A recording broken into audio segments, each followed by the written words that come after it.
Kõigepealt ma soovitaksin sedasama huvitavat raamatut, mida soovitas teile Mart Nutt ehk Alistumine.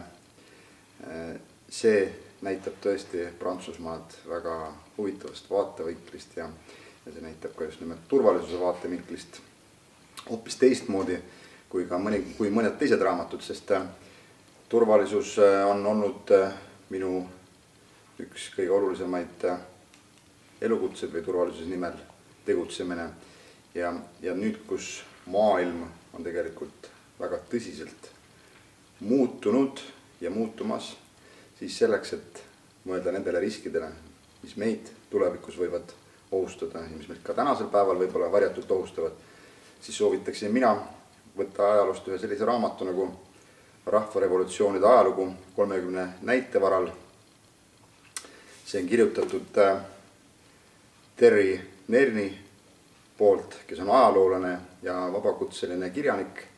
Ja siit tulebki väga selgelt välja, et tegemist on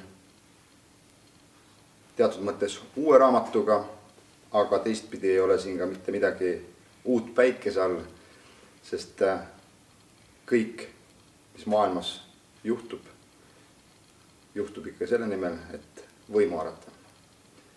Ja võimu haarata selle nimel, et saavutada rohkem materiaalsust ehk rikkust. Nii et selleks, et mõelda, kuidas meie väike Eesti riik oleks turvalisem, tasub seda raamatut lugeda. Eriti sihtrühmaks võiks olla need, kes on vastutavad turvalisuse eest meie Eesti riigis või sisejulgeoleku eest. Ja loomulikult ka nendele, kellele meeldib ajalugu.